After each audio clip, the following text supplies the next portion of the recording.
गुमास्ता नगर में एक नया मकान बनाया गया, काफ़ी अच्छा पैसा खर्च करके बड़ा हाईटेक मकान बनाया गया और उस मकान को बनाने के बाद कल उसका जोरदार तरीके से ओपनिंग हुआ है। ओपनिंग करने के बाद में दिक्कत ये हो गई है, जश्न मनाने के बाद कचरा छोड़ दिया गया और इस कचरे को जब्त करके नगर निगम ने भी अपना नेक वसूल कर लिया है। कांग्रेस तो अभी जागती नहीं है, कांग्रेस तो बहुत आखिरी में जागती है। वैसे भी जीतू पटवारी के बारे में कहा जाता है वो जागते हैं जब तक सवेरा नहीं होता, जब तक वो अगले दिन की रात लग जाती है वहाँ पर। कांग्रेस के दो नेता ऐसे हैं, विवेक खंडेलवाल और गिरीश जोशी। मुझे लगता है कांग्रेस के बहुत ही समझदार और ये वो नेता है, सक्रिय नेता है जो मौके पर चौका मारने में नहीं चूकते हैं। ये सारे नेता जो हैं ये 4 नंबर में क्यों मैदान में उतरे हुए हैं? महापौर तो पूरे शहर के 4 नंबर विधानसभा में गौड़ परिवार को साधना है, 4 नंबर में महापौर खेमे को साधना है, सांसद शंकर ललवानी की पसंद का भी ख्याल रखना है।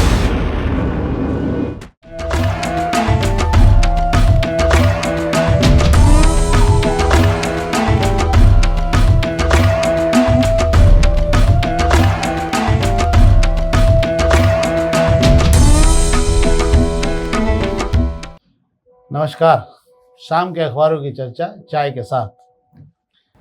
आज खबरें हैं, खबरों के साथ राजनीति भी है। एक तो भाजपा की टीम तैयार होने में, अब शहर की टीम जो है वो लगभग तैयार होने की स्थिति बन रही है और कमलेश कालरा जो बीच में विवाद में भी आ गए थे और उनको लेकर कुछ खींचतान MIC में जब हुई थी और उसके बाद से तो अब वो बरी हो गए हैं, थोड़ी राहत आज महसूस कर रहे होंगे।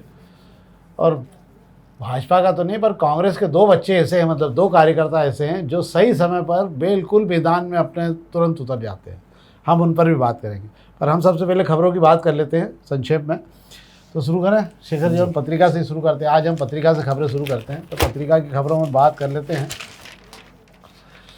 तो एक तो पत्रिका की खबरों में सामान्य खबरें कुछ पढ़ के बता देता हूँ मैं आपको। MY की सेंट्रल लॉन्ड्री में ताला लगा हुआ है, 1 हफ्ता हो गया वहाँ, और तमाम जो है पूरे अस्पताल के अंदर मेली चादरें इधर से उधर घूम रही हैं। MY के अंदर कुछ भी नहीं हो पा रहा है क्योंकि ठेका निरस्त होने के बाद नया ठेका नहीं हो पाया। पर ये तो एक खबर है, इसलिए आपको बता दी। दूसरा ये कि आधुनिक सिटी बस स्टॉप बनना थे ICTSL के 200 में से 1 आधुनिक बस स्टॉप जो है बॉम्बे हॉस्पिटल के सामने बनाया गया। और ये श्री गणेश तो हो गया, बाकी फिर इसके बाद में क्या गणेश ही गणेश होते रहे, इसमें हुआ क्या फिर बाद में? समस्या ये है, पहले तो मैं आपकी पहली वाली खबर में बता दूं, अच्छा है कि ये नहीं कह रहे हैं बड़े अस्पताल में कि जो मरीज है वो उनके जो परिजन है वे खुद ही जाके बेडशीट को धो के लाए और बिछा लें अपन, है ना। हालात इतने बदतर हो गए हैं। दूसरी बात कर रहे हैं अब अपन आधुनिक सिटी बस स्टॉप की बात कर रहे हैं। आधुनिक सिटी से इंदौर शहर में 600 बनना है। आपको जान के बड़ा आश्चर्य होगा कि पिछले 2 साल से बात कही जा रही है कि 600 बस स्टॉप करना है और IDA ने 200 बस स्टॉप बना के देने की जिम्मेदारी ली है। बाकी AICTSL बनाएगा। AICTSL के CEO दिव्यांग सिंह बोल रहे हैं कि पहले 200 फिर 200 बनेंगे। पिछले दिनों बैठक भी हुई थी, 1 बस स्टॉप बना दिया गया है। इस बस स्टॉप को बनाते समय मुझे ऐसा लगता है, जो जानकारी आ रही है अंदर से, कि उसमें चूक की गई है कि बस स्टॉप का ठेका जिस कंपनी को दिया गया है उस कंपनी को परमिशन ये दी गई है कि वो बस स्टॉप से वो कमाई करेगा और नगर निगम को भी पैसा देगा। अब कमाई कैसे करेगा? कमाई ऐसा करेगा, उस पर प्रचार करेगा, होर्डिंग लगाएगा, सब कुछ करेगा। पर उस चक्कर में थोड़ा ज़्यादा उत्साही हो गया है मामला, ऐसा लगता है। उसमें बड़ी LED स्क्रीन लगा दी गई है। अब LED स्क्रीन को लेकर कुछ आपत्तियाँ उठी हैगी और उसी आपत्ति ने ऐसा अटकाया है कि वो 1 बस स्टॉप वहीं के वहीं अटक के रह गया। अब 600 की राह कैसे खुलेगी ये तो वक्त बताएगा। मतलब ये जो 2 साल से कवायद हो रही थी, मुझे लगता है अगले 2 साल अभी और इंतजार करना पड़ेगा। हाँ, मतलब ये है कि जिनको LED वाला बस स्टैंड देखना, बस स्टॉप देखना, तो वहाँ जाकर देख सकते हैं। देखने के लिए तो व्यवस्था की गई है। तो ये तो थी पत्रिका की खबर जिस पर हमने बात की।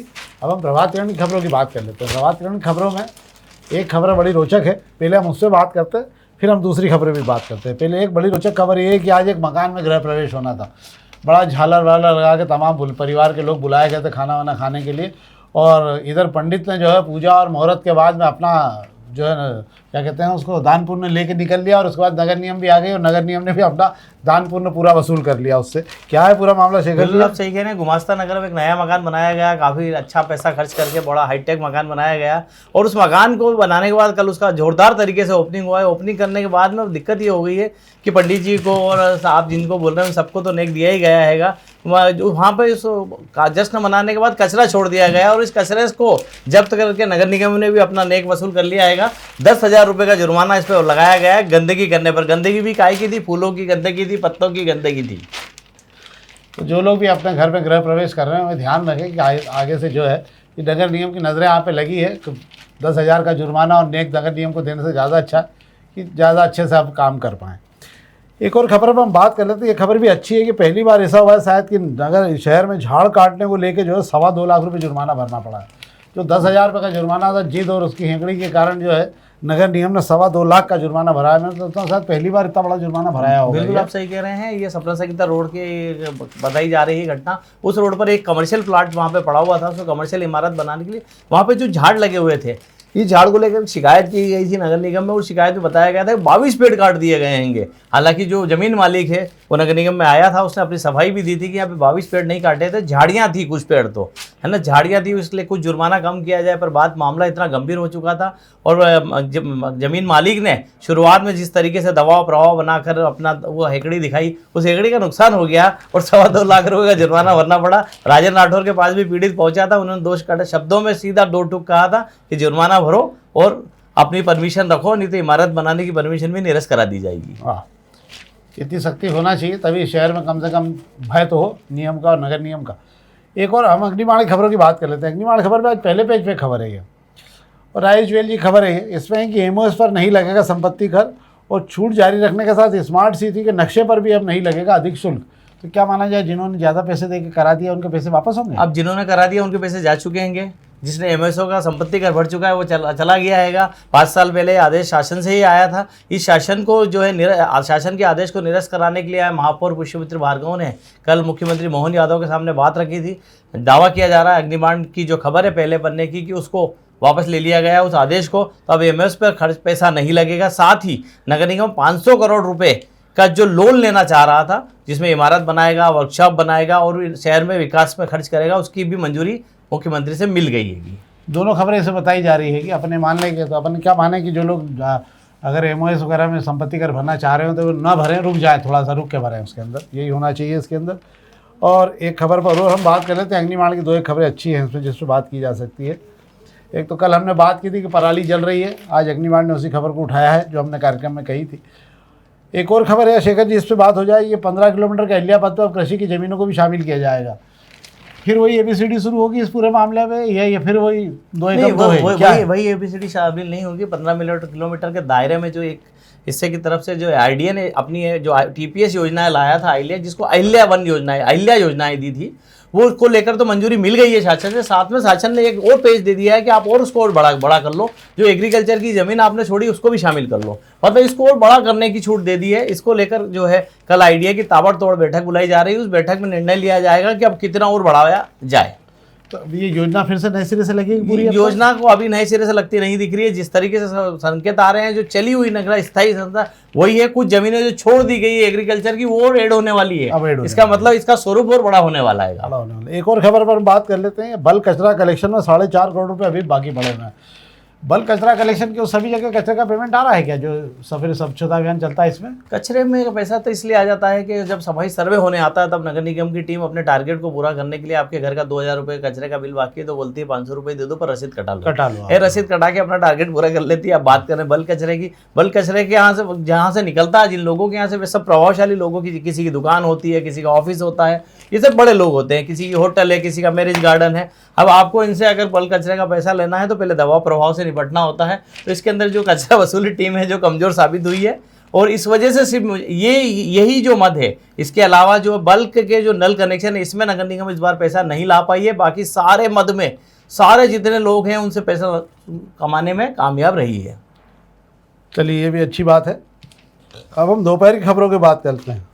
5 दिन बाद आज शेयर बाजार वापस लौटा है। 5 दिन बाद आज शेयर बाजार वापस लौटा है और 10 सेकंड में 8.5 पौने 9 लाख की भरपाई हुई है। इसको फ़ायदा तो नहीं कह सकते निवेशकों का, पर जो पिछले 4,000 जो 12 लाख करोड़ रुपए से ज़्यादा डूब चुके थे उसमें से कुछ भरपाई शुरू हो गई है।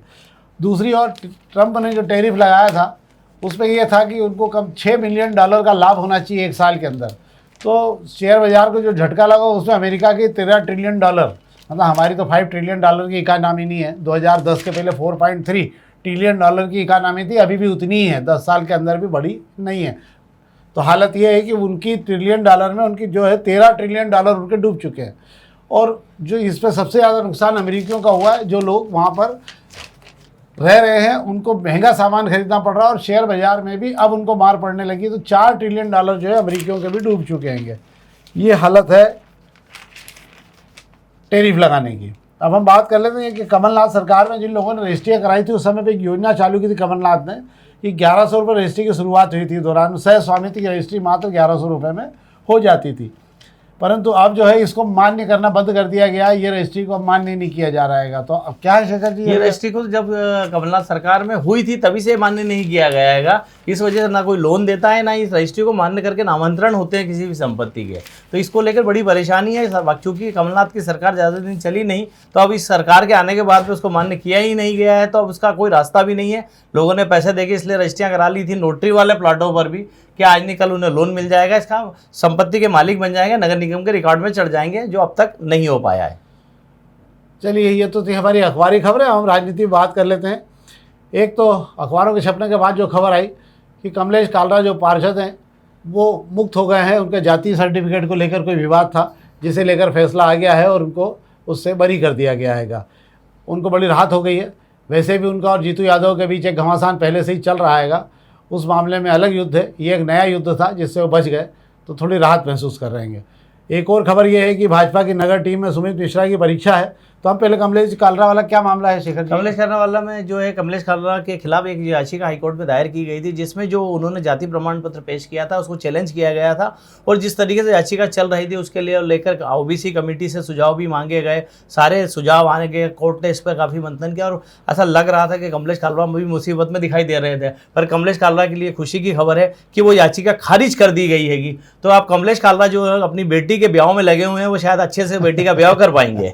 ये खारिज होना कोई कारण बताया गया क्या? खारिज होने चूंकि आज ही हाईकोर्ट में खारिज हुई, उसकी वजह क्या है ये तो कल पता पड़ पाएगा। मतलब कोर्ट ने उसको मान्य नहीं किया है कि उसने जो शपथ पत्र भेजा उसका विस्तृत में कोर्ट ने क्या डिसीजन लिया है, कुछ खामियां होगी, याचिका में जो क्या खामियां रही, क्यों निरस्त किया गया, देखना होगा। दूसरी बात हम कर लेते हैं सुमित मिश्रा जी की। पहले वह जो भाजपा का चंदा था, क्या था वो पूरा, आजीवन सहयोग निधि थी, उस पर तो पार निकाल ले उन्होंने अपनी गाड़ी। अब दूसरे मामले में एक बार फिर उनकी परीक्षा शुरू हो गई और वो है नगर टीम बनाने को लेकर। क्या कहानी फंसी हुई? बिल्कुल आप सही कह रहे हैं कि सुमित मिश्रा पहली परीक्षा पास कर चुके हैं आजीवन सहयोग निधि में, जो उन्होंने समय पर पैसा जमा कराकर भोपाल वालों को बता दिया कि उनका फैसला सही था। अब बात आ रही है सुमित मिश्रा की दूसरी और असल परीक्षा अब शुरू होने वाली जा रही। पैसा जुटाना बहुत बड़ा काम नहीं होता है, जितना यहाँ के सारे नेताओं को साधना सबसे बड़ा मुश्किल काम है।